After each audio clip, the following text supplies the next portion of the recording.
কে? বেনারসি শাড়ি? কেন ভাই, তুই জামা প্যান্টের মধ্যে এমন কি কমতি দেখলি যে তুই লাস্টে বেনারসি শাড়িটাকে বেছে নিলি?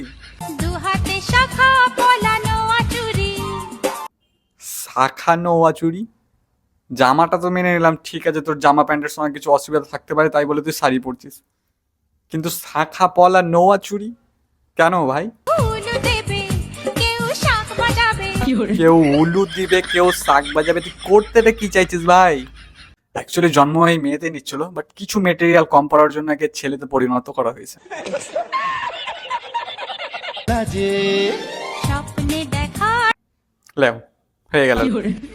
ঠাকুর যেটা কিছু কমতি ওর মধ্যে রেখে দিয়েছিল সেটা নিজে এসে পৃথিবীতে পূরণ করে নিচ্ছে, মেয়ে সাজার। আজকে ভাইয়ের ভালোবাসা পূর্ণতা পেল। ये सब क्या देखना पड़ रहा है।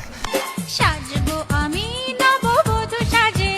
আবার নববধূ সাজিয়ে সাজাতার ইচ্ছা আছে। একবার ইমেজিন করো, ওই ছেলে ওই মেয়ে নিজেকেও এইভাবে করে সিঁদুর পরাচ্ছে, কেউ আবার পিছন দিয়ে কাপড়ে ঘুমটা দিচ্ছে। একবার জাস্ট ইমেজিন করো কেমন লাগবে দেখতে জিনিসটা। থাক ভাইকে আমরা ডিস্টার্ব করো না ভাই, তুই নিজের জায়গায় ঠিক আছিস, তুই নিজের স্বপ্ন পূরণ কর।